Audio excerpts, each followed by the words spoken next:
Roma huele a humo viejo, incluso cuando no arde. Huele a aceite de lámpara, a sudor de multitud, a lana mojada en los pórticos, a sangre seca en las losas donde ayer mismo alguien cayó y hoy ya se vende pan. Es marzo del 44 a.C., y la ciudad, que presume de leyes, se despierta con un rumor que corre más rápido que los mensajeros. Han matado a César, no en una calle oscura, no en una emboscada de bandidos, en pleno corazón político, bajo estatuas y techos, donde la República se representa a sí misma como teatro solemne, puñales de senadores, toga manchada, el cuerpo del dictador tendido como un animal sacrificado. En ese instante, Roma vuelve a ser lo que llevaba un siglo siendo por dentro. Una máquina de poder sin frenos, una república que detesta la palabra rey, pero se ha acostumbrado a obedecer a hombres que mandan como reyes, y en algún lugar lejos del foro, lejos del mármol y de los gritos, un muchacho de 18 años está a punto de descubrir que la herencia más peligrosa no es el dinero ni las tierras, sino un nombre. Se llama Cayo Octavio. Nació el 23 de septiembre del 63 a.C., el mismo año en que Cicerón aplastó la conjuración de Catilina y Roma. Aprendió, otra vez, que el miedo puede justificar cualquier cosa. Octavio no viene de una dinastía de viejos cónsules con máscaras funerarias alineadas en el atrio. Su familia es respetable, sí, ecuestre, con ambición, con conexiones. Su madre, Atia, es sobrina de Julio César. Eso en Roma es una cuerda. Puede sacarte del pozo o puede ahorcarte. Su padre murió cuando él era niño. Creció entre tutores, entre la disciplina de la casa y la fragilidad del cuerpo. Los antiguos lo describen enfermizo, propenso a dolencias, más de cama que de campo. No es el tipo de joven que uno imagina al frente de legiones, con barro hasta las rodillas y el casco abollado, y sin embargo, Roma no siempre elige a sus dueños por la fuerza del brazo. A veces los elige por la frialdad de la cabeza. Cuando asesinan a César, Octavio está en Apolonia, en la costa del Adriático, en lo que hoy sería Albania. Allí se entrenan jóvenes nobles. Allí se respira el aire de la guerra que se prepara. César planeaba una campaña contra los partos, una expedición enorme, casi mítica, para vengar a Craso y su desastre en Carras. Octavio está allí para aprender, para foguearse, para estar cerca del centro de gravedad. Y de pronto ese centro desaparece. Un mensajero llega con la noticia. No hay tiempo para duelo. En Roma, el duelo es un lujo. La política no espera. El testamento de César se abre y cae como un rayo sobre la ciudad. César adopta a Octavio. Lo convierte en su hijo. Le deja su nombre. Y con el nombre, una promesa y una condena, porque en Roma la adopción no es sentimental, es ingeniería de poder. Octavio pasa a ser Cayo Julio César Octaviano. La historia lo recordará como Octavio, para no confundirlo con el muerto, pero en ese momento lo que importa es que ahora puede firmar César, y César no es solo un apellido, es una bandera. El muchacho decide regresar. Podría quedarse en Apolonia, esperar, medir, pero vuelve. Cruza el mar con pocos acompañantes, con la incertidumbre de quien entra en una ciudad donde el aire está cargado de cuchillos. En Italia, los veteranos de César están dispersos, asentados en colonias, con tierras prometidas, con resentimientos acumulados. Los asesinos, Bruto, Casio y los demás, se presentan como libertadores, como defensores de la República, pero la República, para el pueblo, es una palabra que suena a hambre y a deudas. Para los veteranos suena a ingratitud, y para los senadores suena a recuperar el control sin mancharse demasiado las manos. Nadie confía en nadie. Todos hablan de libertad. Todos preparan listas. En Roma, Marco Antonio es el hombre fuerte, cónsul en ejercicio, antiguo lugarteniente de César, soldado de voz ronca y maneras de campamento. Antonio tiene algo que Octavio no tiene: experiencia militar real, carisma de tribuno, la capacidad de llenar una plaza con su presencia. Fue Antonio quien, en el funeral de César, agitó a la multitud mostrando la toga ensangrentada, leyendo el testamento, encendiendo el resentimiento popular hasta que el foro se volvió una hoguera. Los libertadores tuvieron que huir. La ciudad se inclinó hacia el cesarismo, como el hierro hacia el imán. Octavio llega y se encuentra con un mundo donde su adopción es un papel, y el poder es otra cosa. Antonio controla los archivos de César, su dinero, sus decisiones pendientes. Controla sobre todo el acceso a la legitimidad. Octavio pide lo que cree suyo. la herencia, el reconocimiento, el lugar. Antonio lo mira como se mira a un niño que se ha puesto una armadura demasiado grande. Lo subestima. Error clásico. En Roma, subestimar a un rival es regalarle tiempo. Octavio empieza a moverse con una mezcla rara de modestia pública y ambición privada. No tiene legiones propias, no tiene magistraturas, no tiene una carrera política que impresione, pero tiene el nombre de César y una cualidad que en tiempos de caos vale más que un ejército: la capacidad de aprender rápido y de no mostrar lo que siente. Se acerca a los veteranos, les habla como hijo del general muerto, les promete lo que Roma siempre promete y casi nunca cumple: tierras, recompensas, reconocimiento. Y cuando el dinero no está, lo consigue. Se dice que paga de su bolsillo parte de lo que César había dejado al pueblo. Ese gesto, en una ciudad donde la generosidad es propaganda, compra algo más que aplausos. Compra una reputación. El Senado, mientras tanto, intenta usarlo, y aquí aparece Cicerón, el gran orador, el hombre que cree todavía en la fuerza de las palabras. Aunque Roma ya está entrando en la era en que las palabras sirven para cubrir el sonido de las espadas, Cicerón odia a Antonio. Lo ve como un nuevo tirano, un borracho con poder, un César sin la inteligencia de César, y ve en Octavio una herramienta. Un joven que puede ser moldeado, un muchacho que puede ser lanzado contra Antonio para salvar la República. Y luego apartado. Cicerón escribe y pronuncia sus filípicas, discursos incendiarios contra Antonio, como si estuviera repitiendo a Demóstenes contra Filipo de Macedonia. Es un duelo de retórica y de decretos, pero detrás hay legiones. Antonio quiere una provincia con ejército. La Galia Cisalpina, donde está Décimo Bruto, uno de los asesinos de César, resistiendo. El Senado, con Cicerón empujando, declara a Antonio enemigo público, y de pronto Octavio, el heredero de César, se encuentra del lado del Senado contra el hombre que fue mano derecha de César. Roma es así: hoy enemigo, mañana aliado, pasado mañana cadáver. Octavio recluta. No oficialmente, porque no tiene autoridad legal para levantar tropas. Pero en la práctica, sí. Los veteranos escuchan el nombre César y se alinean. Algunos centuriones, hombres duros que han visto morir a amigos en la Galia y en Farsalia, deciden apostar por el joven, no porque lo amen, sino porque el nombre les promete continuidad. Que no los abandonarán, que no los humillarán, que no les quitarán lo ganado. Octavio empieza a tener algo parecido a un ejército. Y con un ejército, en Roma, la legalidad se vuelve negociable. En el 43 a.C., la guerra estalla en el norte de Italia. Antonio asedia a Décimo Bruto en Mutina. El Senado envía a los cónsules Hircio y Pansa, junto con Octavio como propretor, una figura improvisada para darle un barniz legal. Las batallas son confusas, sangrientas, con ese barro de primavera que se pega a las sandalias y hace que el combate sea un forcejeo brutal. Antonio es derrotado, pero no destruido. Y lo más importante, los dos cónsules mueren. Uno cae en combate, el otro por heridas. Roma se queda sin sus magistrados supremos. Y Octavio se queda con el ejército. Ahí se ve el metal real del muchacho. El Senado esperaba que sin cónsules Octavio obedeciera, que entregara las legiones, que aceptara un lugar secundario. Pero Octavio entiende algo que Cicerón, con toda su inteligencia, se niega a aceptar.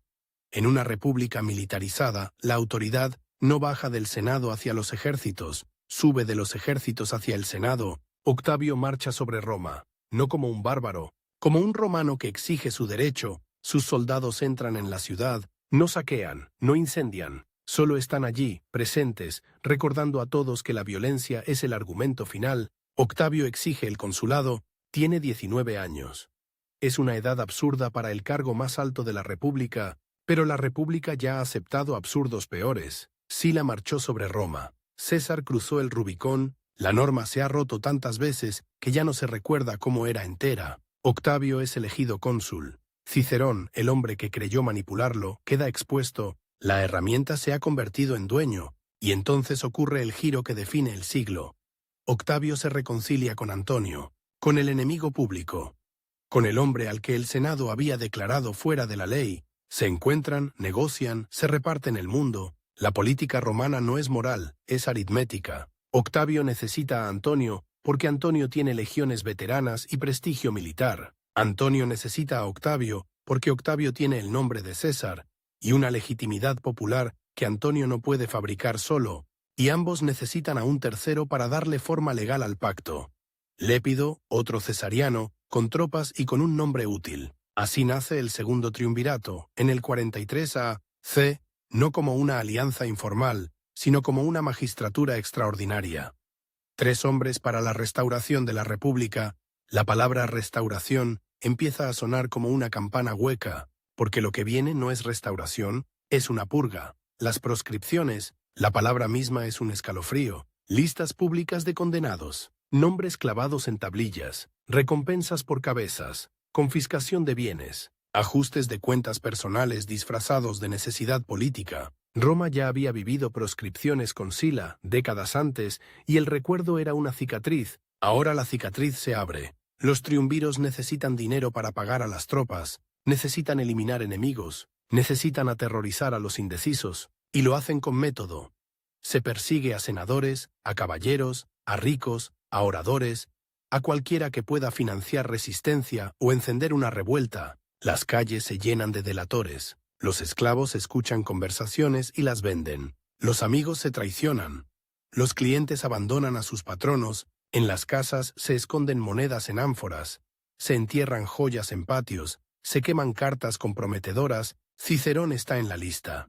El gran defensor de la República, el hombre de las palabras, muere por las palabras. Lo capturan cuando intenta huir. Lo decapitan. Sus manos, las manos que escribieron y gesticularon en el Senado, son cortadas. Su cabeza y sus manos se exhiben en la tribuna de las arengas, en el mismo lugar donde su voz había dominado. Es un mensaje para todos. La elocuencia ya no protege. La República de los debates ha sido reemplazada por la República de las listas. ¿Y Octavio? Octavio participa. No es un espectador horrorizado, es uno de los 3.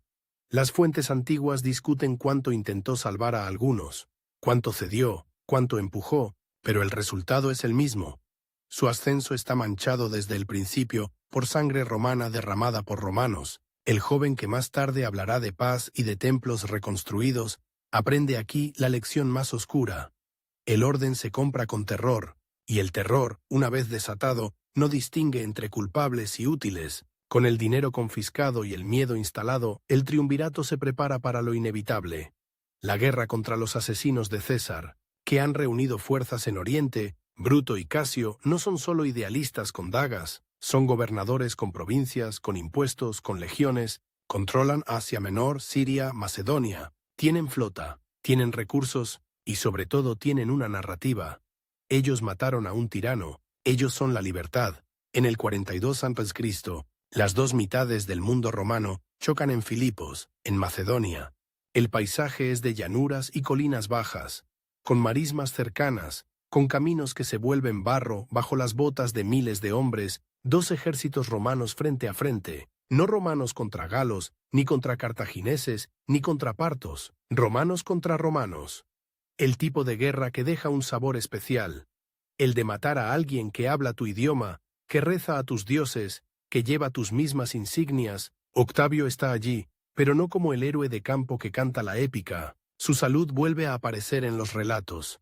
Enfermo, debilitado, ausente en momentos críticos, Antonio, en cambio, es el comandante de batalla, el hombre que empuja, que sostiene la línea, que entiende el choque de infantería pesada. La victoria llega en 2 enfrentamientos. Casio se suicida tras la primera batalla, creyendo que todo está perdido. Bruto resiste un poco más, pero finalmente también se quita la vida. La República Senatorial, la que soñaba con volver al equilibrio antiguo, muere con ellos en un campamento lleno de polvo y de cadáveres. Después de Filipos, el mundo romano se reparte como un botín. Antonio toma Oriente, donde están las riquezas, las ciudades griegas, los reinos clientes, el lujo que Roma finge despreciar y en secreto desea. Octavio toma Occidente, Italia, Hispania, la Galia. Lépido recibe África, pero su papel ya empieza a parecer el de un socio menor, tolerado más que respetado. Y aquí, en Occidente, Octavio enfrenta una tarea que no tiene gloria, pero decide destinos.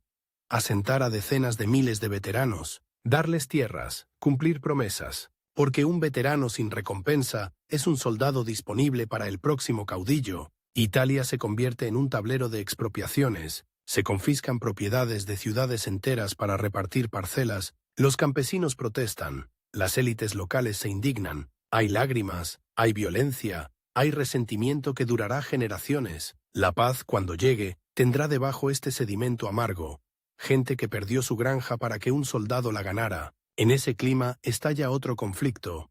La guerra de Perusia. En el 41-40 a.C., Fulvia, esposa de Antonio, y Lucio Antonio, su hermano, se levantan contra Octavio, en parte por la distribución de tierras, en parte por la lucha interna del poder. Es una guerra romana en miniatura, con asedios, con hambre, con propaganda. Octavio sitia Perusia, la ciudad se rinde, hay ejecuciones, hay clemencia selectiva. Octavio aprende a calibrar el castigo, suficiente para infundir miedo, no tanto como para crear mártires irresistibles. Es un arte frío. Mientras tanto, en el mar, Sexto Pompeyo, hijo de Pompeyo Magno, controla Sicilia y corta el suministro de grano a Roma. El hambre es política pura. Cuando el pan falta, la multitud no cita leyes, grita. Sexto se presenta como defensor de los proscritos, como refugio de los perseguidos. Tiene flota, tiene corsarios, tiene puertos. Octavio necesita derrotarlo para sobrevivir políticamente. Pero Octavio no es almirante. Entonces aparece una figura clave. Marco Vipsanio Agripa, amigo de Octavio, su brazo técnico, su ingeniero de la victoria. Agripa construye puertos, entrena tripulaciones, diseña maniobras. La guerra naval se vuelve una cuestión de logística, de madera, de remos, de disciplina. Octavio intenta acuerdos con Sexto, los rompe, vuelve a intentar. Roma es un lugar donde los pactos duran lo que dura la conveniencia. Finalmente, en el 36 a.C., Agripa derrota a Sexto Pompeyo en Nauloco. La amenaza del hambre se reduce. Octavio gana prestigio. Y en ese mismo año, Lépido comete el error fatal. Intenta apropiarse de Sicilia con sus tropas, creyendo que puede elevarse al nivel de sus socios. Octavio lo desarma políticamente, le quita el mando militar. Lo deja con un título religioso, pontífice máximo más tarde, pero sin poder real. Lépido queda como una sombra. El triunvirato, en la práctica, se convierte en un duelo. Octavio en Occidente, Antonio en Oriente. Octavio, el joven sin gran carrera militar al inicio, ha ido acumulando algo más resistente que la fama de batalla. Control de Italia, control del reclutamiento, control de la distribución de tierras, control del grano, control de la legalidad manipulada. Ha aprendido a hablar el idioma del Senado cuando conviene y el idioma de los soldados cuando es necesario. Ha aprendido a usar a otros, Agripa, juristas, tribunos, aliados, como extensiones de su voluntad, y ha aprendido sobre todo a presentarse no como un conquistador de Roma, sino como su médico, el que corta para curar, pero el precio es alto. La República está llena de fantasmas, familias arruinadas por proscripciones, ciudades italianas resentidas por confiscaciones, senadores que sobreviven midiendo cada palabra, y un pueblo que, traumatizado por décadas de guerra civil, empieza a desear algo que antes habría considerado vergonzoso. Estabilidad, aunque venga de un solo hombre. Octavio todavía no es Augusto, todavía no tiene ese brillo casi sagrado que más tarde se pegará a su nombre. En estos años es un político joven con manos manchadas, un heredero que se ha fabricado a sí mismo a golpes de decreto y de espada ajena. Su rostro, en las monedas, empieza a circular por el Mediterráneo como una firma de poder. Su nombre, César, se vuelve un instrumento. Abre puertas, convoca lealtades, intimida rivales, y al mismo tiempo ese nombre lo obliga a una representación constante. No puede ser simplemente Octavio, tiene que ser el hijo del divino, porque César, tras su muerte, será divinizado, el continuador, el garante de que la sangre derramada no fue en vano. En Roma, la política es también religión, espectáculo, ritual, los auspicios, los templos, las procesiones, los juramentos militares. Octavio entiende que el poder no se sostiene solo con legiones. Se sostiene con símbolos que hacen que la obediencia parezca natural. Todavía está aprendiendo, todavía tantea, pero ya se ve el patrón. Cada paso violento viene envuelto en una fórmula legal. Cada ruptura se disfraza de necesidad pública. Cada ambición se presenta como servicio. Y mientras él consolida Occidente, en Oriente Antonio se transforma. Se rodea de reyes clientes, de ciudades helenísticas, de ceremonias que a los romanos les parecen demasiado orientales, y aparece Cleopatra, reina de Egipto, inteligente, rica, peligrosa, Antonio se ata a ella política y personalmente. Para Octavio, eso será oro propagandístico más adelante. Pero por ahora, en este tramo de la historia, lo esencial es que el mundo romano ya no tiene un centro único, tiene dos polos, dos estilos, dos promesas de futuro. Octavio mira a Roma como quien mira un edificio agrietado, sabe que no puede derribarlo sin quedar sepultado bajo los escombros, tiene que apuntalarlo, reforzarlo, cambiarlo por dentro, sin que parezca que cambia. Pero todavía está en la fase brutal del aprendizaje.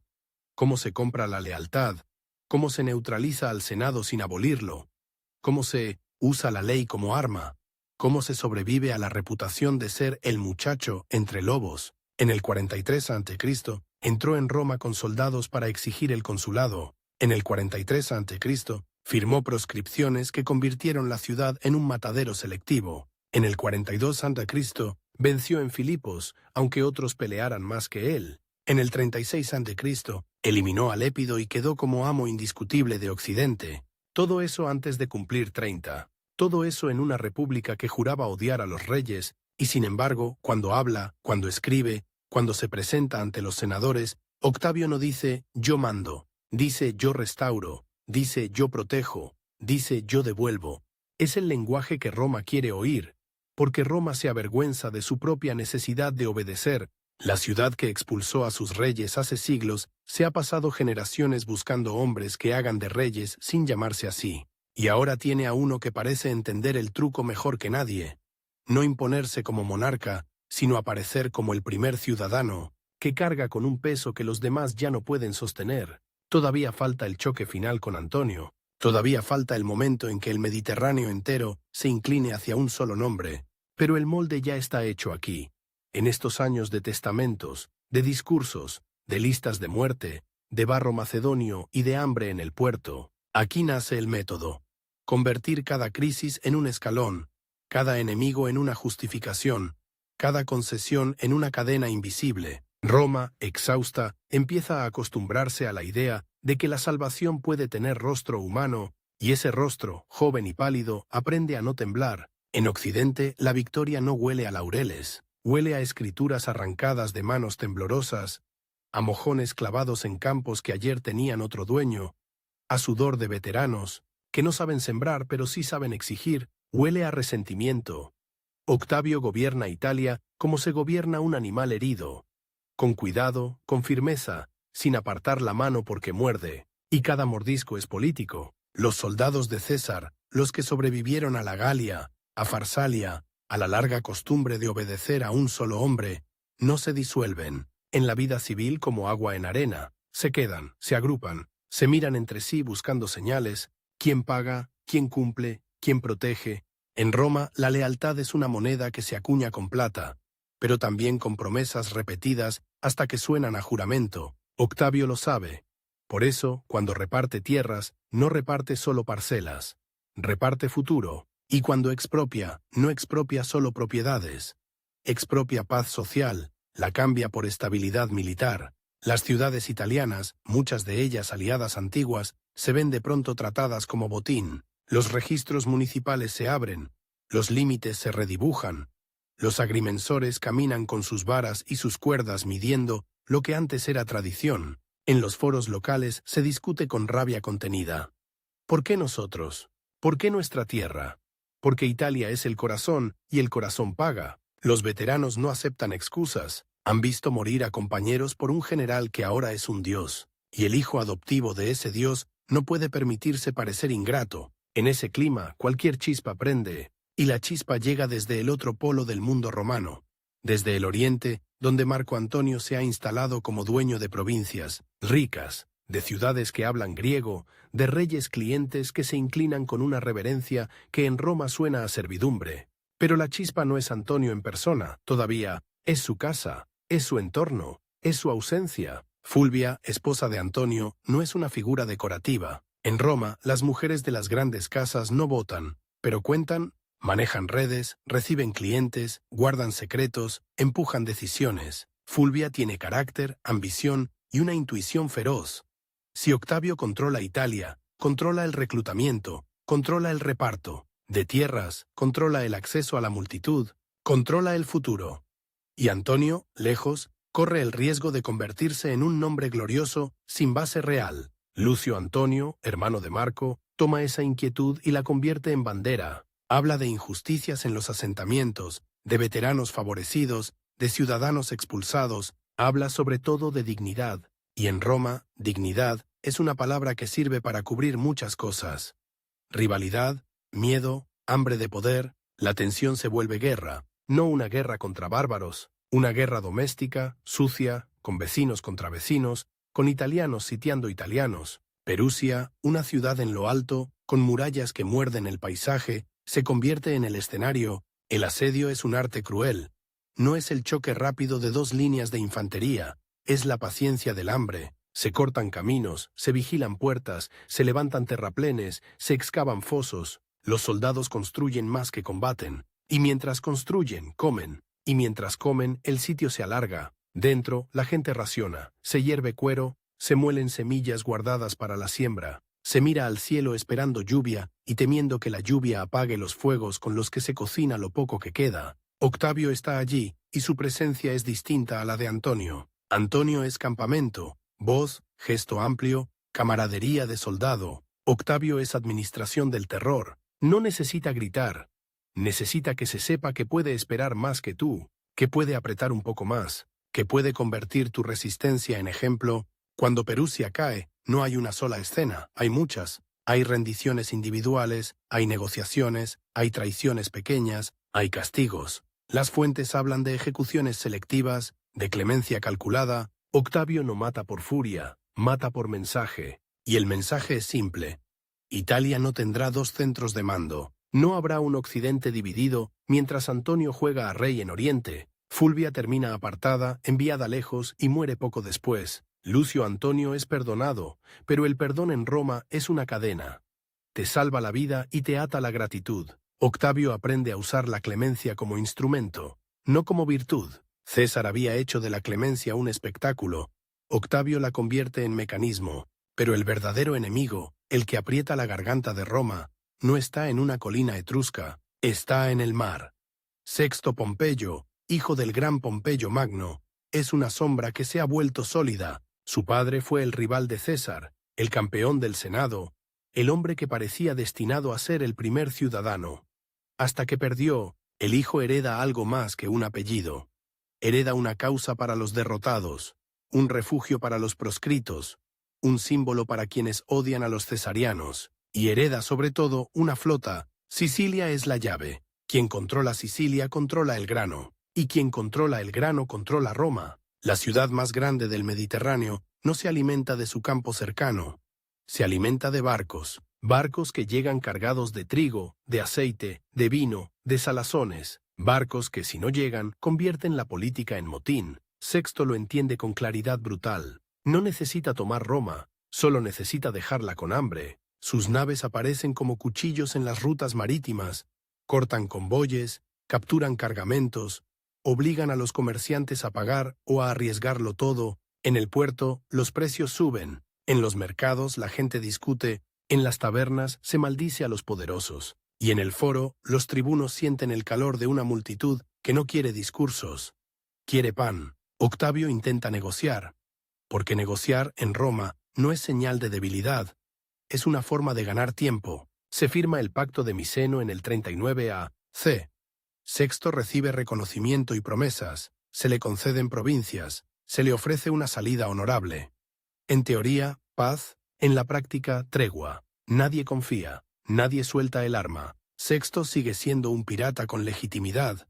Octavio sigue siendo un gobernante que no puede tolerar un poder naval independiente. Y aquí aparece el hombre que, sin corona ni título grandioso, sostiene el edificio entero. Marco Vipsanio Agripa. Agripa no es un orador como Cicerón, no es un aristócrata de máscaras funerarias, es un técnico del poder. Un amigo de juventud de Octavio, un compañero de confianza, un hombre que entiende que la guerra se gana con madera, hierro, disciplina y cálculo. Mientras otros sueñan con gloria, Agripa diseña puertos. Para derrotar a Sexto no basta con tener barcos. Hay que tener marineros entrenados. Hay que tener un lugar donde entrenarlos. Hay que tener una logística que no dependa del azar.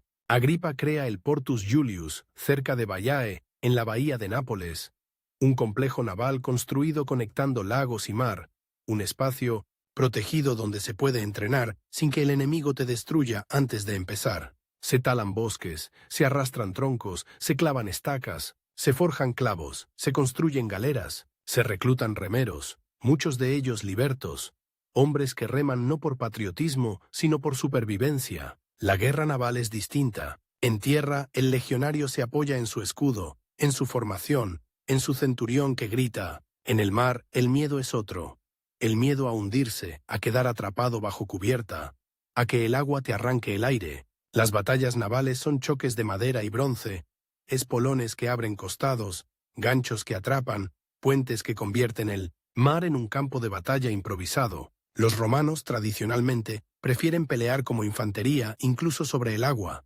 Abordar, convertir la cubierta en suelo. Agripa introduce mejoras, disciplina y sobre todo constancia, y cuando llega el 36 a.C., la campaña se vuelve decisiva. Hay tormentas, hay fracasos, hay barcos perdidos. Octavio mismo sufre reveses, su suerte parece frágil, pero Agripa, con paciencia de artesano, reconstruye, insiste, vuelve a salir. Nauloco, costa norte de Sicilia. Allí, las flotas se encuentran. No es una escena limpia de epopeya, es caos organizado, remeros agotados, gritos que se pierden en el viento, el sol reflejándose en el agua como una cuchilla. Los barcos chocan, se traban, se separan, y al final Sexto pierde. Pierde barcos, pierde hombres, pierde el control del mar. Huye, su causa se desinfla como una vela rota. Roma respira. El grano vuelve. La multitud se calma, y Octavio gana algo que no se mide en victorias militares directas. Gana la imagen de proveedor, el que alimenta, el que garantiza que la ciudad no se muera de hambre. En una sociedad urbana eso es poder puro, pero el 36 a.C. trae otro movimiento, más silencioso y más definitivo. La caída de Lépido. Lépido, el tercer triunviro, ha sido durante años una figura útil, un nombre para completar el triángulo, un equilibrio formal. Tiene tropas en África, tiene prestigio, pero no tiene el peso de Antonio ni la maquinaria de Octavio. Y ahora, tras la derrota de Sexto, Lépido intenta jugar su carta. Reclama Sicilia. Intenta presentarse como dueño de la isla con sus legiones. Es un gesto desesperado, casi inevitable.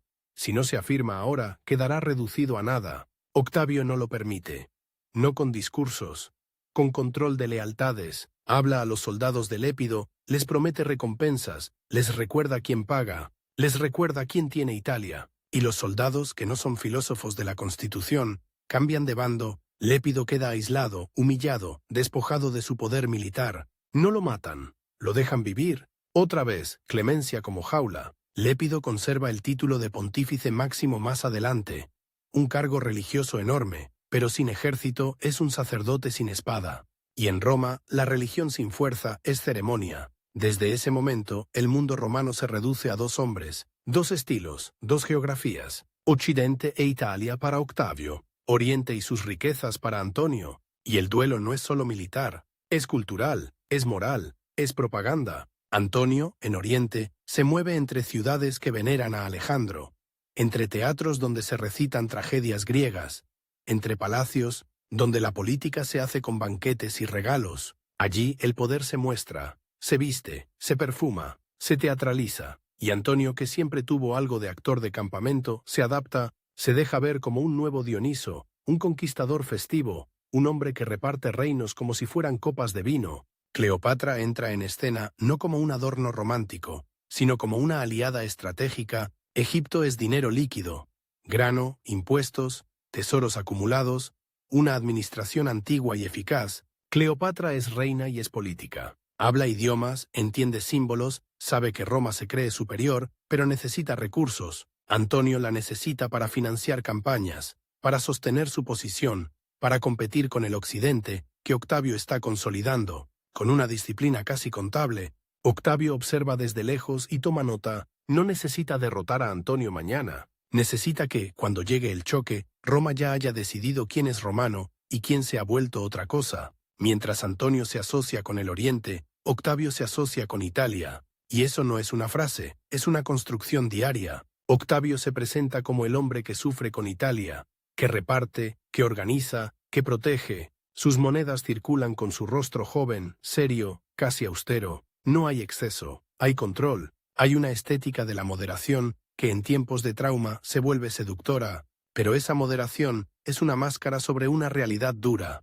El triunvirato sigue siendo una dictadura colegiada con fecha de caducidad renovable. Las instituciones republicanas siguen funcionando, sí, pero como engranajes dentro de una máquina mayor. Se eligen magistrados, se celebran comicios, se pronuncian discursos, y al mismo tiempo las decisiones fundamentales, guerra, paz, reparto de provincias, asentamientos, se toman en acuerdos privados respaldados por legiones. Octavio entiende que el Senado es un teatro necesario, no lo destruye, lo domestica, lo llena de hombres que le deben la vida o la carrera. Después de las proscripciones, muchos asientos están vacíos, se pueden ocupar, se pueden crear nuevas lealtades, se puede reconstruir una aristocracia a medida, y cada vez que un senador duda, basta recordar el pasado reciente.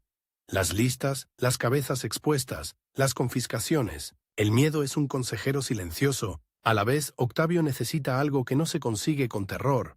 Legitimidad. La palabra pesa.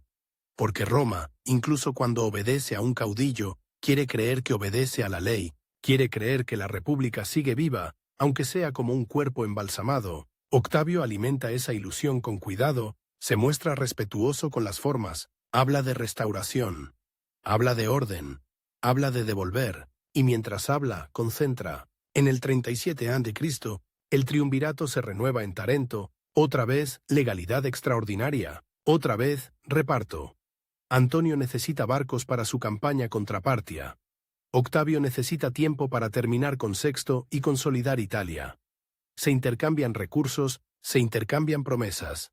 Se intercambian rehenes políticos en forma de matrimonios. Octavio se casa con Octavia, la hermana de Octavio, una mujer conocida por su dignidad y su capacidad de mediación. Es un matrimonio político, claro, pero también un símbolo. Antonio se vincula formalmente con la casa de su rival. Por un momento, Roma puede fingir que hay unidad, que la guerra civil se ha terminado, que los dos hombres fuertes son colegas, pero la unidad es frágil. Porque Antonio, en Oriente, no solo hace guerra, hace familia. Con Cleopatra tiene hijos, y en Roma la familia es política, la sangre es argumento, la descendencia es futuro. Octavio, que no puede competir con Antonio en carisma militar directo, compite en narrativa. Él es el romano sobrio. Antonio, el hombre que se deja absorber por una reina extranjera. La propaganda no se inventa en la modernidad, Roma la respira.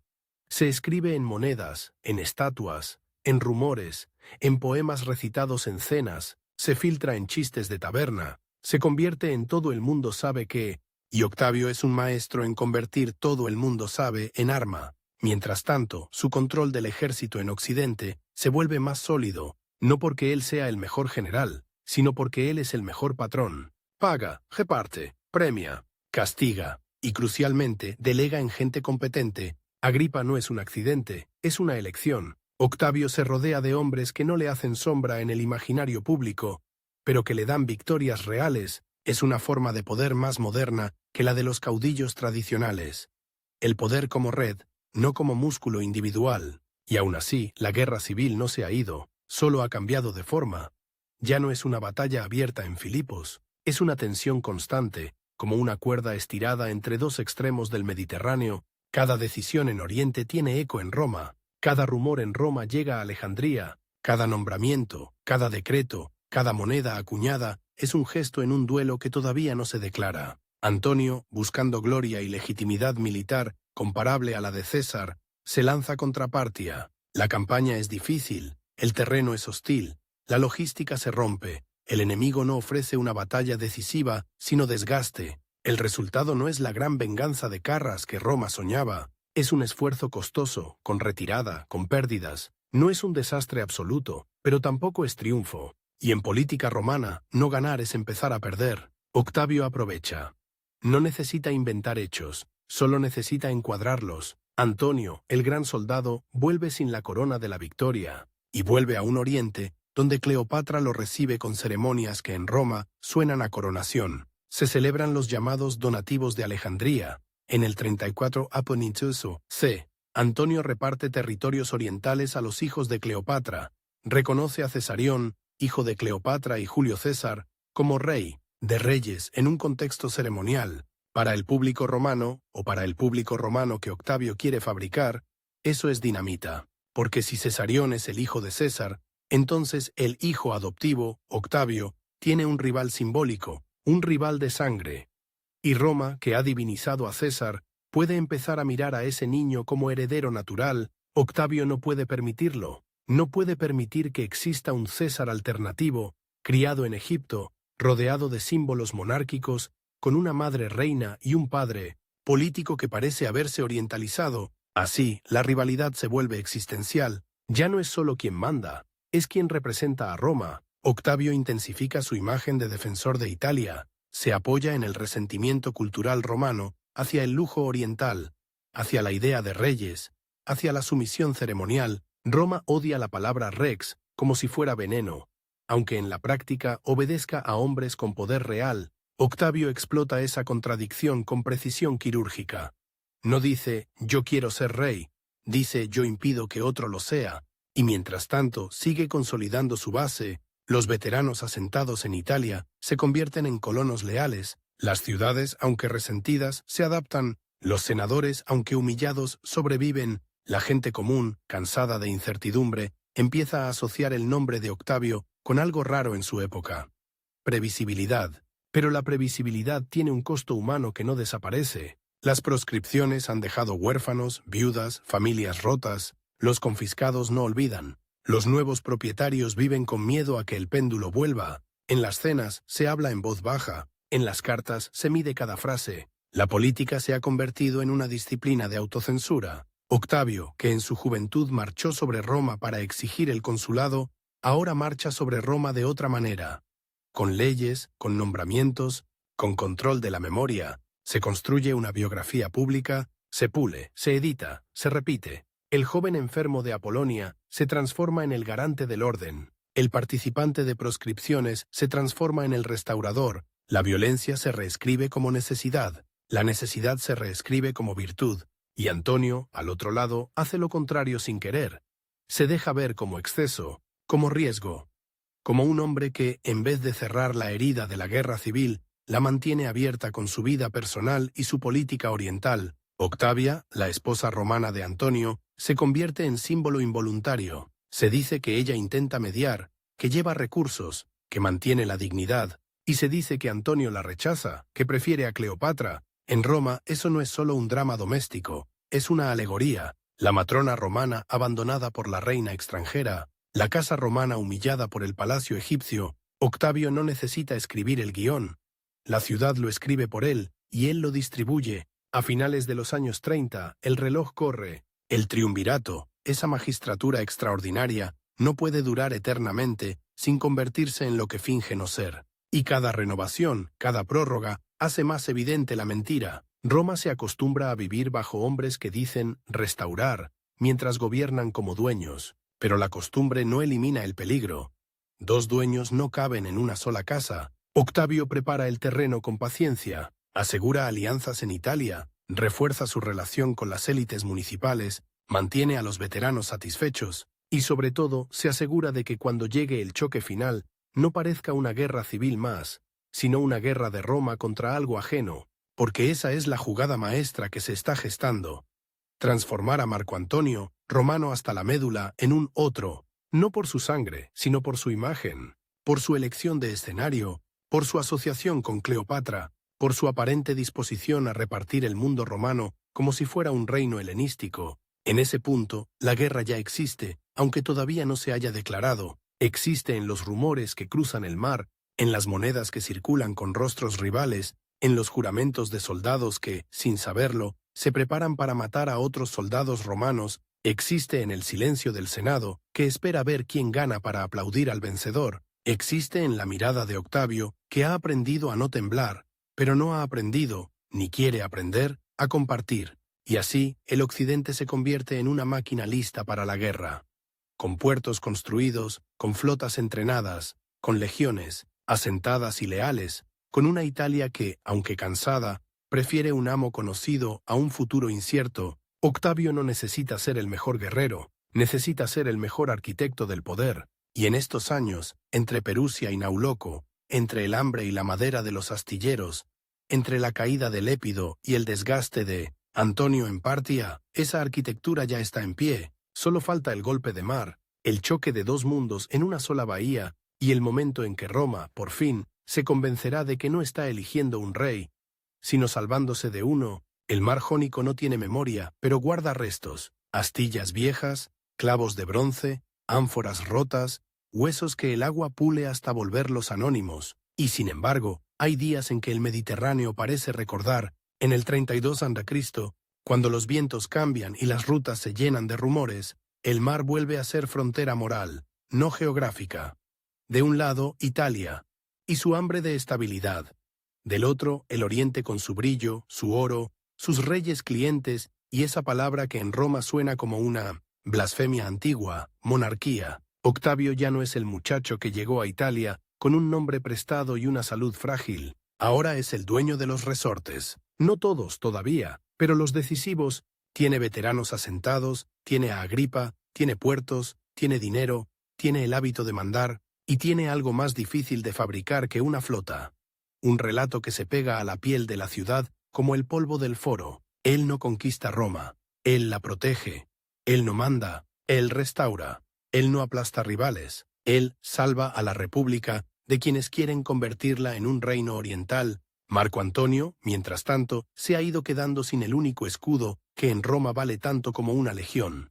La apariencia de romano entre romanos, porque en Roma el poder puede ser absoluto, sí, pero debe oler a tradición, a toga, a senado, a magistraturas. Antonio huele cada vez más a incienso extranjero, a banquete, a corte, y Octavio, que entiende la política como una guerra de símbolos antes de ser una guerra de espadas, se dedica a empujar ese olor hacia la nariz de todos. La ruptura no llega como un rayo, llega como una filtración. Primero los gestos. Antonio se instala en Alejandría, se deja ver con Cleopatra, reconoce a sus hijos, reparte títulos y territorios en ceremonias que recuerdan a los reinos helenísticos. En Roma, donde el recuerdo de Tarquinio el Soberbio sigue siendo un cuento que se cuenta para educar el odio al rex, esas imágenes son veneno lento. Luego las palabras, las cartas, los rumores, los chistes, los poemas recitados en cenas donde nadie se atreve a hablar de política directamente,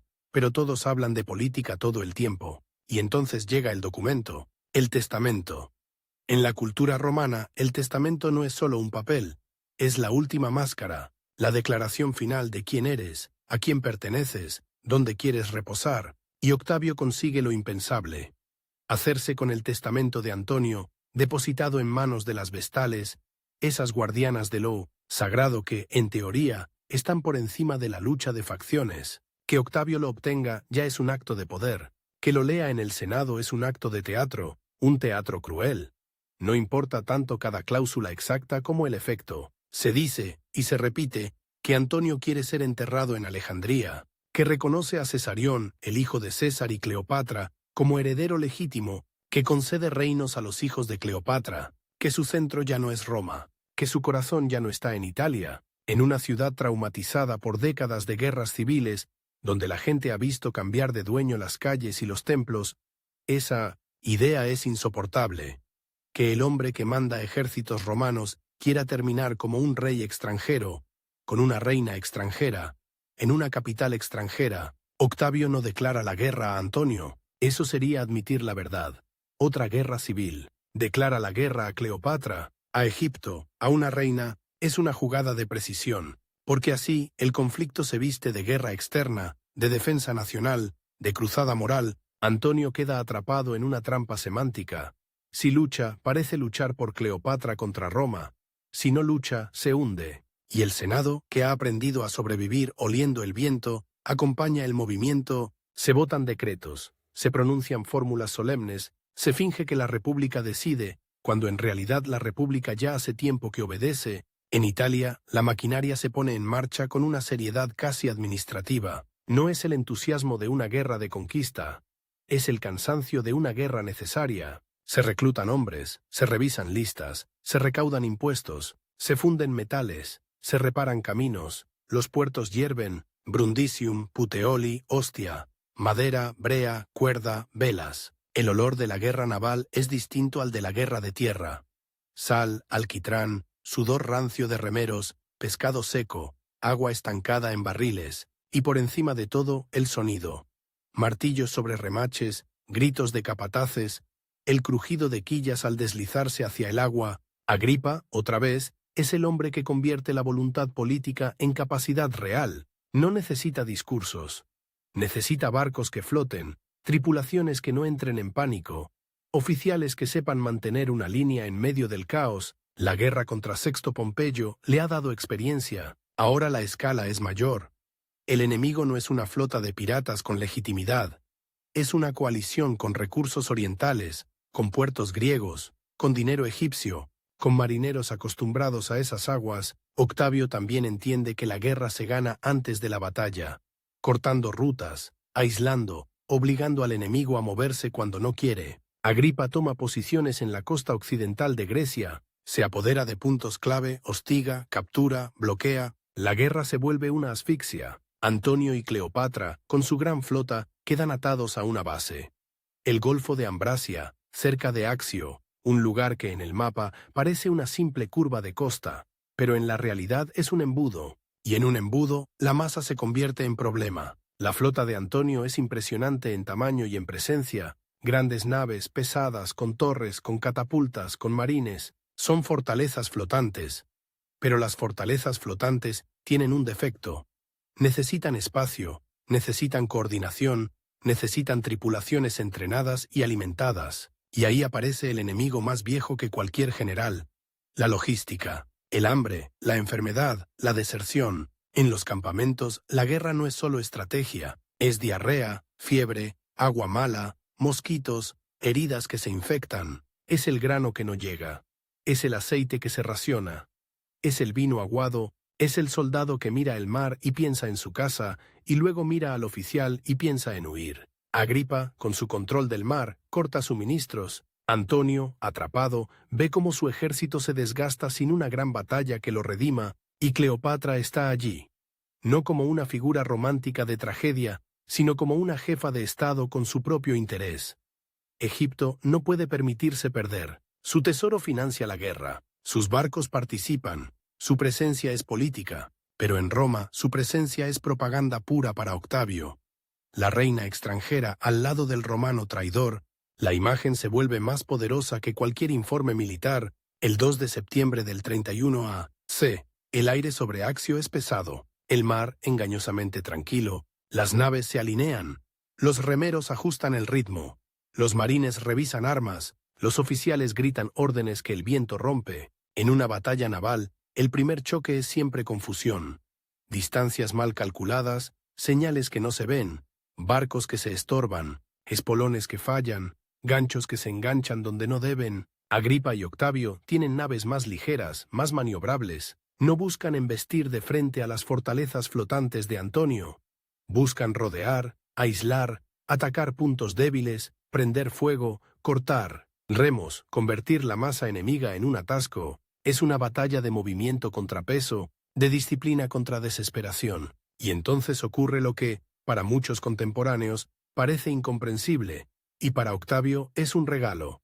Cleopatra rompe la línea y huye con su escuadrón hacia mar abierto. Antonio, en un gesto que mezcla impulso personal y cálculo político, porque si Egipto se salva, quizá la guerra no termina, la sigue. La flota queda sin su centro. Los hombres que se quedan ven cómo su comandante desaparece en el horizonte. La moral se rompe como una cuerda mojada. Lo que sigue no es una derrota elegante, es un derrumbe. Barcos capturados, barcos incendiados, hombres que se arrojan al agua, gritos que se pierden. La victoria de Octavio no es solo militar, es psicológica, porque en Roma la historia se contará así. Antonio abandonó a sus hombres por una reina, y esa frase, repetida, vale más que cualquier detalle técnico de la batalla. Axio no termina la guerra en un día, pero la decide. A partir de ahí, el Oriente empieza a desmoronarse como un edificio al que le quitan la columna central. Ciudades que habían apoyado a Antonio empiezan a negociar. Reyes clientes recalculan lealtades. Los oficiales miran sus carreras y eligen el futuro. Y el futuro, ahora, tiene un nombre, Octavio. En el 30 a.C., Octavio entra en Egipto, Alejandría, con su puerto, su faro, su mezcla de lenguas, su lujo de capital helenística, se convierte en el escenario final. Antonio intenta resistir, pero ya no tiene el mundo detrás. Cleopatra intenta negociar, porque negociar es lo que hacen los soberanos cuando la espada se acerca. Pero Octavio no necesita un acuerdo, necesita un final que no deje cabos sueltos. Antonio se suicida, Cleopatra también. La escena, por más que la posteridad la pinte con romanticismo, es política hasta el último aliento. Dos figuras que prefieren controlar su muerte antes que desfilar como trofeos en un triunfo romano. Octavio, que entiende el valor simbólico de un triunfo, pierde un espectáculo, pero gana algo más importante. Elimina el centro de resistencia, y Egipto no se convierte en una provincia más. Egipto es especial. Egipto es el granero, el tesoro, la administración antigua que funciona como una máquina. Octavio lo toma como posesión personal, no como botín del Senado. No permite que senadores entren allí sin permiso. Coloca prefectos ecuestres, hombres de rango inferior al senatorial, dependientes de él, porque Egipto es demasiado rico para dejarlo en manos de la aristocracia. Es el seguro de vida del nuevo régimen. Y queda un último hilo peligroso. Cesarión, el hijo de César. El niño que, si vive, puede ser bandera para cualquier descontento. Octavio no puede permitir que exista un César alternativo. Cesarión muere. No hay poesía aquí, hay cálculo. En Roma, la sangre es argumento, y Octavio corta el argumento de raíz. Cuando Octavio regresa a Roma, trae algo que la ciudad no ha tenido en generaciones. El fin de la guerra civil, o al menos la sensación de fin, y esa sensación es un capital político inmenso. Roma está agotada.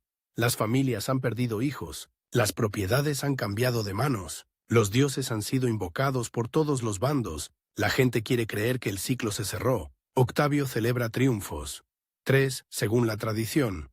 Por Iliria, por Axio, por Egipto, la ciudad ve desfilar botín, estandartes, prisioneros, imágenes de tierras lejanas, ve riqueza, ve orden, ve al vencedor. Y el vencedor, cuidadosamente, no se presenta como rey, se presenta como el hombre que devuelve la normalidad. ¿Pero qué es normalidad después de un siglo de violencia? Es una palabra elástica.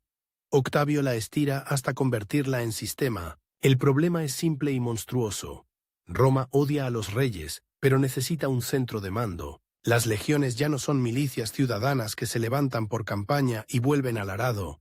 Son ejércitos profesionales, leales a quien paga y promete tierras. Las provincias son demasiado grandes, los impuestos demasiado complejos, las fronteras demasiado activas. La república, tal como fue diseñada, no está hecha para administrar un imperio de ese tamaño sin que alguien concentre poder, y cada vez que alguien lo concentra, la república grita «tirano», y cada vez que grita, estalla otra guerra. Octavio decide resolver la contradicción no con una proclamación, sino con un diseño, con un camuflaje perfecto, con una arquitectura legal que parece republicana, suena republicana, se viste de republicana, pero funciona como monarquía personal. En enero del 27 a.C., en el Senado, Octavio hace un gesto teatral.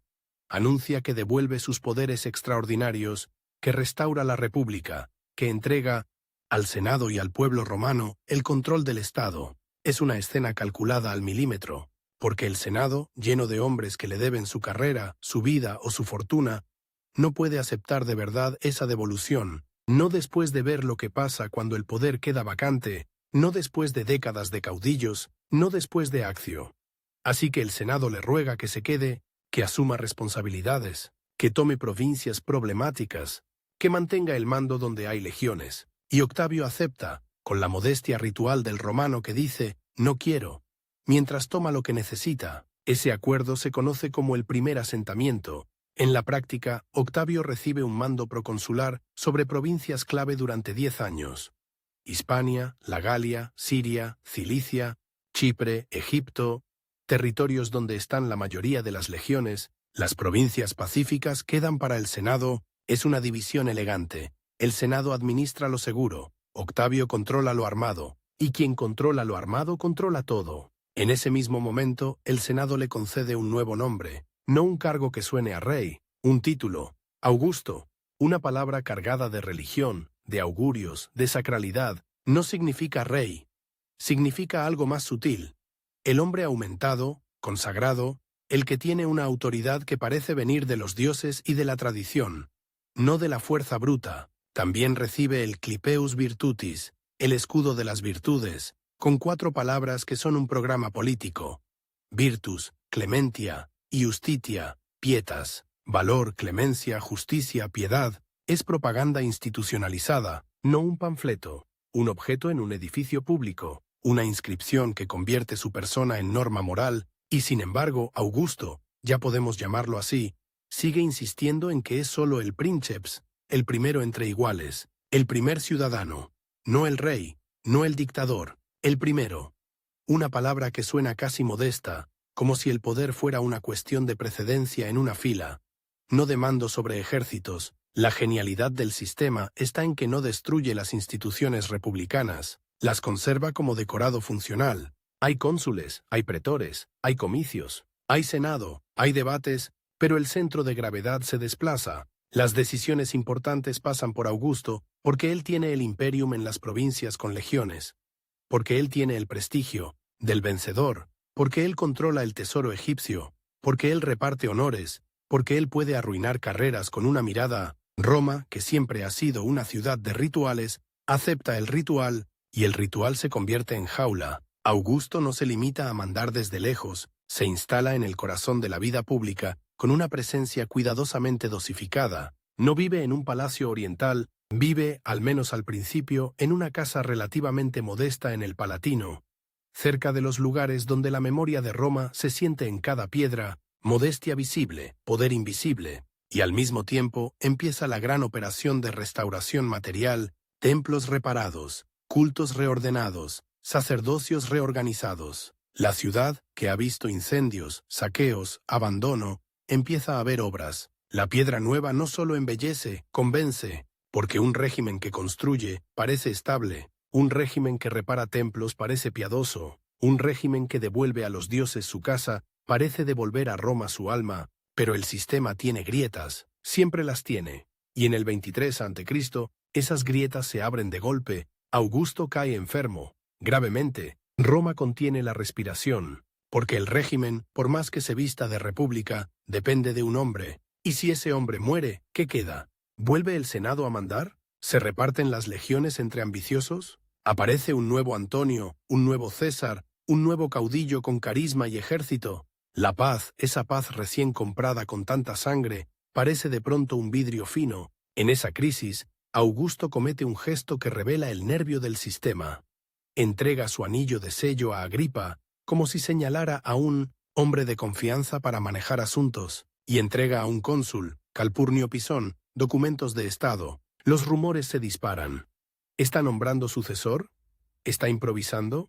¿Está confesando que la república no puede funcionar sin un primero? Augusto se recupera, pero aprende y ajusta. El segundo asentamiento del 23 a.C. es menos teatral que el del 27, pero más profundo. Augusto renuncia al consulado anual, que había monopolizado durante años y que irritaba a la aristocracia porque bloqueaba carreras. Renunciar parece un acto de modestia. En realidad, es un movimiento para desactivar resentimientos sin perder control. A cambio, obtiene 2 herramientas que son el corazón del principado. La primera, la tribunicia potestas, el poder tribunicio, renovado año tras año. El tribuno de la plebe, en la vieja república, era sagrado e inviolable.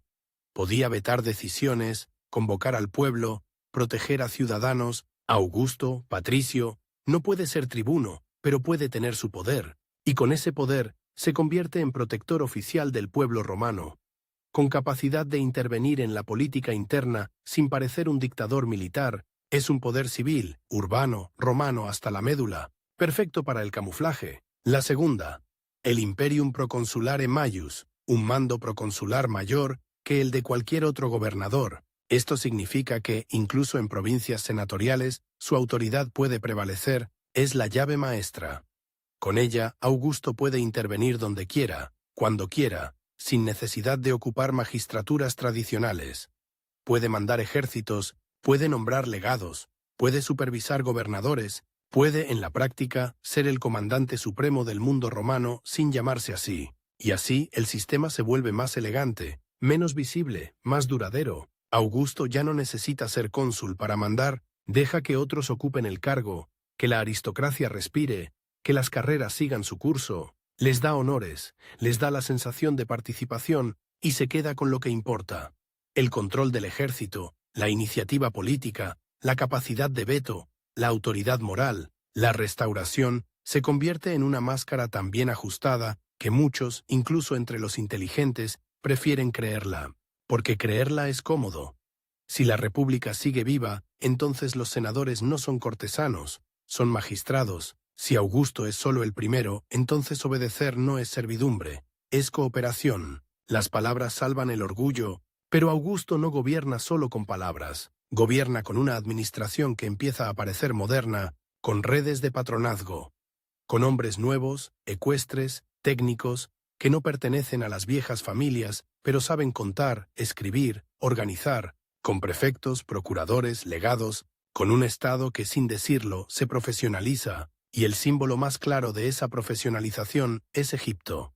Un territorio que no se entrega al juego senatorial, porque su riqueza podría financiar cualquier rebelión, Augusto lo guarda como reserva estratégica, como caja fuerte, como garantía de que, si Roma se agita, él puede pagar, y en Roma pagar es gobernar. La victoria de Accio, entonces, no es solo el final de Antonio y Cleopatra, es el final de una forma de guerra civil y el nacimiento de otra forma de poder, un poder que no se proclama, se insinúa, se distribuye en cargos, en títulos, en competencias, se esconde en la continuidad de las instituciones, y sin embargo, bajo esa superficie, la realidad es brutalmente simple. Hay un hombre que concentra la fuerza y la legitimidad, un hombre que aprendió, desde joven, que la clemencia puede ser una cadena, que la legalidad puede ser un arma, que el Senado puede ser un coro, que el pueblo puede ser un espejo al que hay que sonreír mientras se le guía. Roma, que juró no tener reyes, acaba de aceptar algo más difícil de detectar.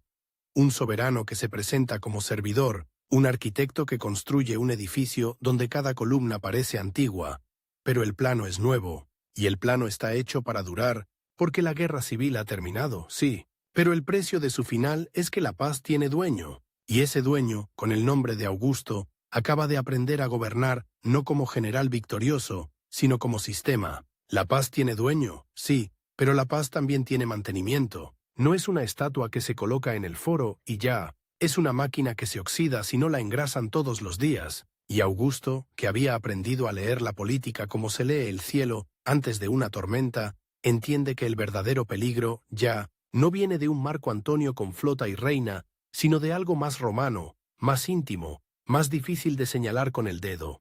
La costumbre, de la ambición, el reflejo de las legiones de seguir a un hombre, la memoria fresca de las proscripciones, el resentimiento de los que sobrevivieron y el hambre de los que no tienen nada que perder. Roma, además, es una ciudad que vive de la mirada, de lo que se ve, de lo que se dice que se ve. Augusto no puede gobernar como un monarca helenístico, encerrado en un palacio con guardias exóticos y ceremonias de postración. Eso sería suicidio político. Roma tolera el poder absoluto solo si parece que no existe. Así que el nuevo régimen se construye como se construye una casa sobre cimientos viejos, respetando la fachada, reforzando por dentro, cambiando vigas sin que el vecino note el ruido. Lo primero es el ejército, porque el ejército es el argumento final, y el argumento final, en una república que se ha desangrado por generales, tiene que dejar de ser personal y volverse institucional. Aunque la institución tenga un rostro, las legiones durante décadas habían sido una promesa. Sígueme y tendrás botín, tierras, futuro, una promesa hecha por Mario, por Sila, por Pompeyo, por César, por Antonio, por el propio Octavio. Ahora esa promesa debe cambiar de dueño. Ya no puede ser sígueme a mí, tiene que ser sirve a Roma, y que Roma casualmente pague a través de Augusto. Se fija el número de legiones, se estabiliza, se profesionaliza. Los soldados ya no son campesinos que vuelven a casa tras la campaña. Son hombres que pasan años bajo el estandarte, con disciplina, con rutina, con castigos, con recompensas. Se crea un sistema de licenciamiento y asentamiento de veteranos que no dependa del capricho del general del momento. Y para pagar eso hace falta dinero constante, no botín ocasional. Ahí aparece una de las piezas más frías del nuevo orden. El Aerarium Militare, el tesoro militar, creado más tarde en el 6-2 para financiar las gratificaciones de retiro. No es un detalle técnico, es una declaración de intenciones. El Estado, es decir, el príncipe, se compromete a pagar el final de la carrera del soldado. El soldado, a cambio, aprende a mirar hacia arriba, no hacia el costado donde está el general carismático, aprende a obedecer a la estructura, y la estructura tiene un nombre, y junto a las legiones, la Guardia Pretoriana, una fuerza de élite en Italia, cerca del centro del poder. Antes, los generales entraban en Roma con sus tropas, y eso era el fin de la política. Era la espada en el Senado. Augusto no puede permitir que cualquier gobernador con ambición repita el gesto, así que concentra una fuerza propia, seleccionada, mejor pagada, con privilegios, con un orgullo particular. La paradoja es evidente. Para evitar que el ejército decida la política, se crea un ejército dentro del ejército, más cercano al poder que cualquier otro. Un seguro, y como todo seguro, también un riesgo futuro. Pero en el presente funciona. Roma se acostumbra a que haya hombres armados cerca, siempre, como si fueran parte del mobiliario. Luego está la administración. La República había sido, en gran medida, una aristocracia de aficionados brillantes, senadores que alternaban magistraturas, campañas, gobernaciones y que consideraban la gestión cotidiana algo menor, casi indigno. Un imperio no se sostiene con dignidad, se sostiene con contabilidad, con archivos, con mensajeros, con inspecciones, con decisiones pequeñas repetidas 1000 veces. Augusto llena el Estado de hombres que no son necesariamente los más ilustres, sino los más útiles, ecuestres, libertos, especialistas, prefectos para tareas concretas, procuradores para finanzas, una red que depende de él, no del Senado, y Roma empieza a sentir algo nuevo, que el poder no solo castiga o premia, sino que organiza. La ciudad misma se convierte en laboratorio, el grano, por ejemplo, el pan, la anona. En una metrópolis que puede rondar el 1.000.000 de habitantes, el hambre es política pura. Un retraso en los barcos, una mala cosecha, un rumor de acaparamiento, y el pueblo se vuelve multitud peligrosa. Augusto entiende que la paz no se predica, se alimenta, se refuerza el sistema de abastecimiento, se nombran responsables, se vigilan rutas, se controla Egipto como granero estratégico. El Nilo, con su crecida anual, se vuelve parte del pulso de Roma. Lejos, en África, en Sicilia, en el valle egipcio, se decide si en el Subura habrá calma o piedras volando. Y el agua, los acueductos, las cloacas, las calles. Roma es polvo en verano y barro en invierno. Es humo de braseros, olor a aceite rancio, a sudor, a animales, a talleres. Es una ciudad que puede arder con facilidad. Insulae de madera, callejones estrechos, lámparas de aceite, cocinas improvisadas. Augusto reorganiza servicios, crea cuerpos de vigilancia y más tarde, bajo su régimen, se consolidan los vigiles. Una mezcla de bomberos y policía nocturna. No es romanticismo, es control, es seguridad, es la sensación de que el Estado está presente incluso cuando el ciudadano duerme, y mientras la maquinaria se afina, la máscara se pule. Restauración. La palabra vuelve una y otra vez, como un sello sobre cera caliente. Restaurar templos, restaurar costumbres, restaurar la moral, restaurar la relación con los dioses, porque si el poder de Augusto no puede llamarse monarquía, entonces debe parecer otra cosa.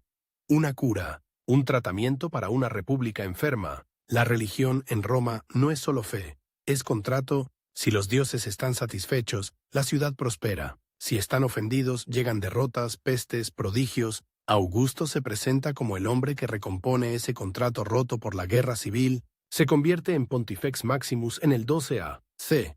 Tras la muerte de Lépido, no es un título decorativo, es el control del calendario sagrado, de los rituales, de la autoridad religiosa suprema. Es, otra vez, una forma de mando que no suena a mando militar, y el paisaje urbano cambia. Augusto presume, y no es solo una frase, de haber encontrado una ciudad de ladrillo y dejarla de mármol. El mármol no es solo belleza, es permanencia, es propaganda en piedra. El foro de Augusto con el templo de Marte Ultor, Marte el Vengador, no es un capricho arquitectónico, es un mensaje. La venganza por César se ha cumplido, la violencia se ha cerrado en un templo, se ha ritualizado, se ha convertido en memoria controlada. Allí se reúnen senadores para decisiones sobre guerra y triunfos. Allí se exhiben estatuas de grandes hombres del pasado. Allí se sugiere una continuidad. Augusto no es ruptura, es culminación. Y en el campo de Marte, el mausoleo, un cilindro enorme, visible, pesado, casi desafiante, un monumento funerario en vida, un recordatorio de que este hombre piensa en décadas, no en campañas, que su familia, su casa, pretende quedarse, y sin embargo, incluso eso se envuelve en lenguaje romano. No es pirámide de Faraón, es tumba de un ciudadano eminente, un ciudadano con un mausoleo que domina el horizonte. La moral pública se convierte en otra herramienta. Las leyes Julias sobre matrimonio, adulterio, natalidad, incentivos para tener hijos, castigos para el celibato prolongado, sanciones para el adulterio. Roma, que siempre ha sido pragmática, se ve de pronto juzgada por su vida privada desde el Estado. No es puritanismo moderno, es demografía y control social. Las guerras civiles han matado a muchos. Las élites se han reducido, las herencias se complican.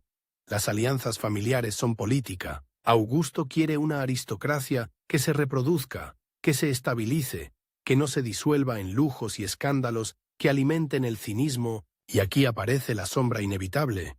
Cuando el Estado legisla la moral, alguien tiene que aplicarla, y el aplicador, por definición, está por encima. Augusto se coloca como árbitro de costumbres, como padre severo de la comunidad, pater patriae, padre de la patria, título que acepta en el 2a-c tras años de resistencia ritual. Padre, no rey. Padre, una palabra que suena a hogar, pero que también implica autoridad absoluta dentro de la casa. La casa, precisamente, es el otro campo de batalla, porque el principado, por más que se disfrace de república restaurada, depende de una continuidad personal, y la continuidad personal, en Roma, se llama familia, adopción, herencia, nombres. Augusto no tiene un hijo varón legítimo que llegue a adulto y se mantenga. Tiene a Julia, su hija, pieza central de su política dinástica, y tiene a Livia, su esposa, con sus hijos de un matrimonio anterior, Tiberio y Druso. Tiene también a su sobrino Marcelo, joven prometedor, casado con Julia, presentado como posible heredero, y tiene a Agripa, su amigo, su general, su ejecutor, que también se convierte en familia al casarse con Julia tras la muerte de Marcelo. La sucesión, en el sistema de Augusto, es un arte de equilibrios. No puede nombrar un príncipe heredero como un rey, eso sería admitir lo que Roma finge no ver, pero tampoco puede dejar el futuro abierto, porque el vacío atrae cuchillos. Marcelo muere en el 23 a.C. joven. Roma lo llora. Virgilio lo inmortaliza con versos que suenan a elegía nacional. Y Augusto aprende otra lección. El destino biológico no respeta planes políticos. Entonces Agripa se vuelve el segundo hombre del régimen, no solo por talento, sino por necesidad. Agripa recibe poderes casi equivalentes, participa en el mando, se convierte en garante de estabilidad, y con Julia tiene hijos, Gayo y Lucio César, que Augusto adopta como propios, los presenta al pueblo, los coloca en el centro de la esperanza oficial, en monedas, en ceremonias, en expectativas, pero la familia de Augusto no es un cuento de armonía, es una fábrica de tragedias. Julia, brillante, educada, símbolo de la moral pública en la propaganda, termina envuelta en escándalos de adulterio, y Augusto, el legislador de la virtud, se encuentra ante un dilema que no puede esquivar. Si perdona a su hija, sus leyes son teatro. Si la castiga, su casa se convierte en ejemplo cruel. La castiga, la exilia, la envía lejos, a una isla, bajo vigilancia, con restricciones. Es un acto político disfrazado de acto moral. Roma ve que el padre de la patria no hace excepciones ni siquiera con su sangre. Y al mismo tiempo, Roma ve algo más. Que el régimen puede devorar a los suyos para mantener la máscara. La restauración exige sacrificios, incluso familiares. Agripa muere en el 12 a.C., otro pilar que cae. Druso, el hermano de Tiberio, muere en el 9 a.C., tras campañas en Germania. Gayo y Lucio, los jóvenes adoptados, mueren también. Uno en el 2 de Cristo, otro en el 4 de AC. La sucesión se convierte en un corredor donde las puertas se cierran una tras otra, y cada cierre aumenta la ansiedad.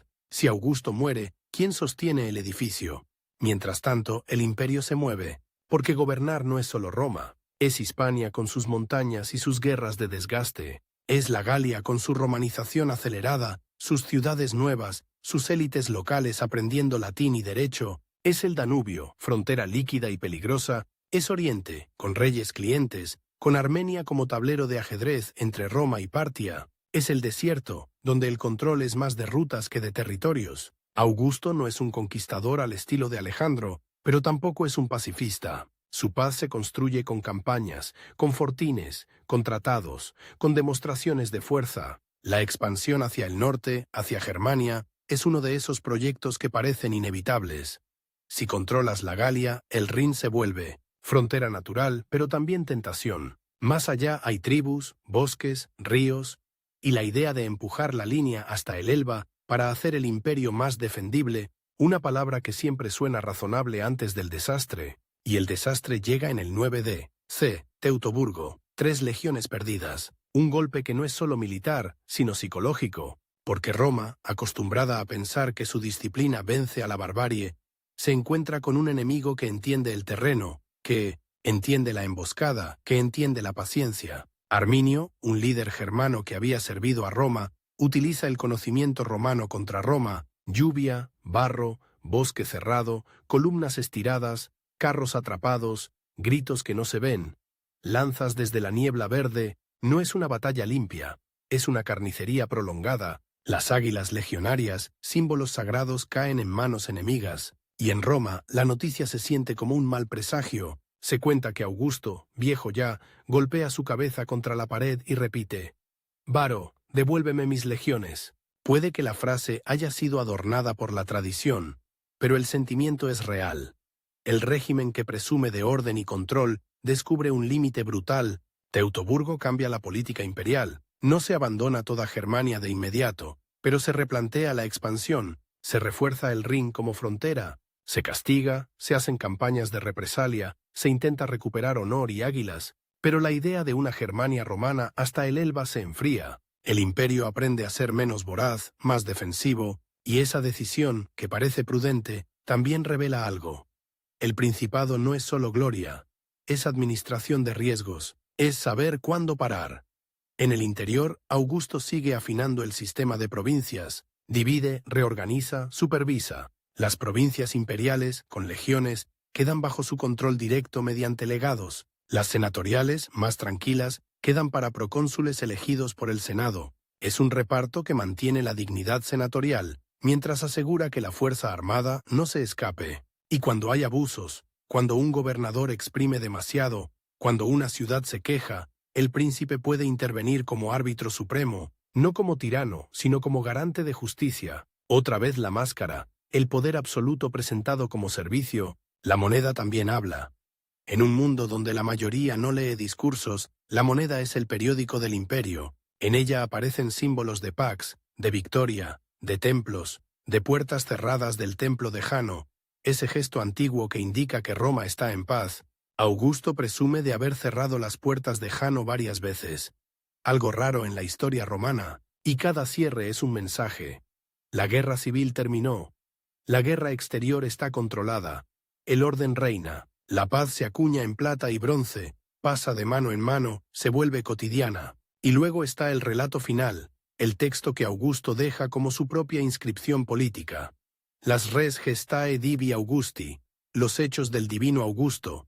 No es una autobiografía íntima, es un inventario de méritos, de cargos rechazados y aceptados, de donativos al pueblo, de templos restaurados, de victorias, de clemencia, de generosidad. Es un documento que pretende fijar la memoria, como si la memoria fuera un territorio que también se conquista. En ese texto, Augusto insiste en una idea que es el corazón de su régimen, que él no tuvo más poder formal que otros magistrados, que su superioridad fue de autoritas, de prestigio, de autoridad moral. Es una frase que suena casi humilde, y es, al mismo tiempo, la confesión más sofisticada. El poder real no necesita llamarse poder si todos actúan como si lo fuera. Pero la autoritas no se hereda fácilmente. Se fabrica con tiempo, con victorias, con dinero, con rituales, y el tiempo para Augusto empieza a volverse enemigo. El cuerpo envejece. La salud, siempre delicada, se resiente. Los contemporáneos lo ven más delgado, más controlado, más dependiente de rutinas, y el régimen, que se ha acostumbrado a su presencia como a una columna del templo, debe prepararse para el día en que la columna falte. En el 4 de Passé, Augusto toma la decisión que define el futuro.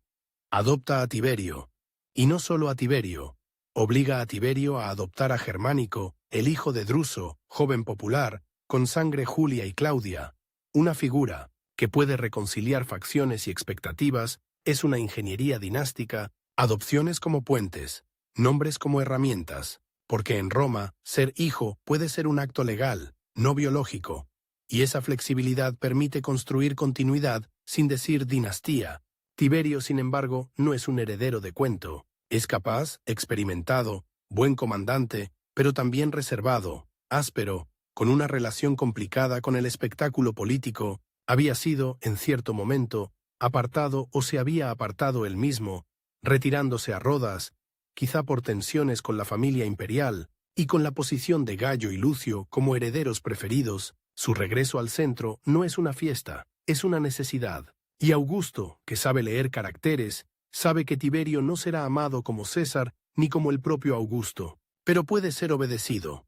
Y en un sistema que quiere durar, a veces la obediencia importa más que el amor. Los últimos años del príncipe son una mezcla de rutina imperial y drama doméstico. Julia, su hija, muere en el exilio en el 14 de C, el mismo año que él. Antes había sido exiliada también su nieta Julia la menor. La moral pública, convertida en ley, sigue golpeando dentro de la casa imperial, y la casa imperial, expuesta como ejemplo, se convierte en un teatro donde Roma mira para aprender qué se permite y qué se castiga. Augusto también se preocupa por la imagen de continuidad religiosa y política, el culto al genio del príncipe, la veneración de su persona en provincias, especialmente en Oriente, se expande con cuidado. En Roma, la divinización en vida es tabú.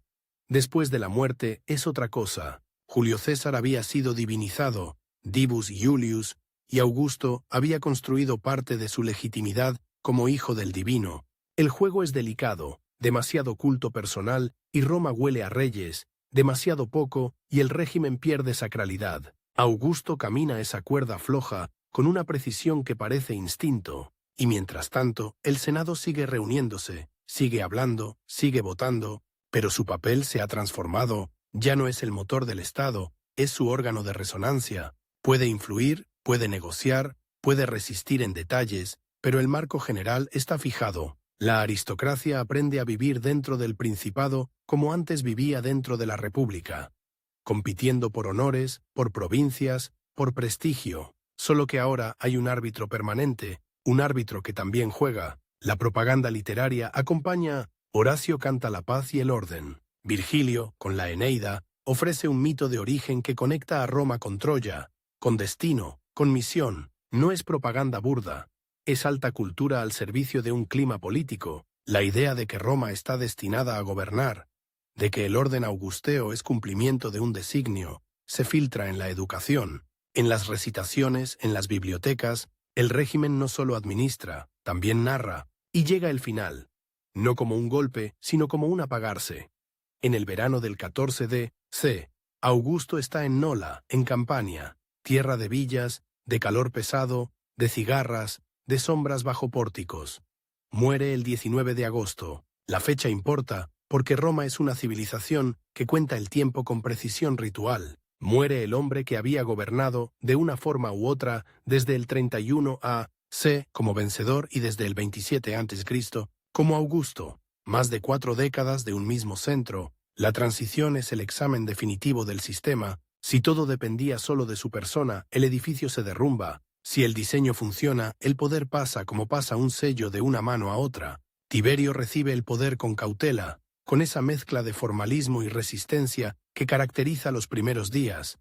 El juego de fingir, que el Senado decide, de pedir que se le obligue a aceptar cargas, de mantener la ficción republicana. La ficción ya no es solo máscara de Augusto, es costumbre del Estado, y eso, precisamente, es la victoria más profunda del primer príncipe. Haber convertido una solución personal a una crisis en un hábito político. El cuerpo de Augusto es llevado a Roma, se pronuncian elogios, se organiza el funeral, el mausoleo, construido décadas antes, lo recibe como si siempre hubiera estado esperando ese momento, y el Senado lo declara divino, Divus Augustus. La divinización cierra el círculo. El hombre que se presentó como primer ciudadano termina como dios estatal, pero solo después de 1900 morir para no ofender el viejo odio romano a los reyes vivos. En las res gestae, en las piedras donde se graba su versión de la historia, queda fijada la imagen que él quiere dejar. El restaurador, el pacificador, el hombre que devolvió al Senado y al pueblo su lugar, y sin embargo, bajo esa superficie, el hecho desnudo permanece. La república sobrevivió como lenguaje, pero el poder se reorganizó como realidad. Las magistraturas siguieron, pero ya no eran el centro. El Senado siguió, pero ya no era soberano. El pueblo siguió aclamando, pero ya no decidía la guerra y la paz. Augusto no inventó la ambición romana, no inventó las legiones profesionales, no inventó el imperio. Lo que hizo fue más difícil y más inquietante. Inventó una forma de mandar que parecía no mandar, una forma de concentrar la fuerza sin provocar el reflejo inmediato de la resistencia, una monarquía que se negaba a pronunciar su nombre, y cuando el viejo príncipe desaparece, Roma descubre que la paz, esa paz que tiene dueño, también tiene herederos, no por derecho divino proclamado en vida, sino por una cadena de adopciones, poderes, títulos y hábitos que ya se han vuelto normales. La restauración, repetida tantas veces, termina siendo verdad en un sentido perverso. Se restauró, sí, no la República antigua. Se restauró la capacidad de Roma de obedecer a uno solo, mientras se convence de que sigue siendo libre.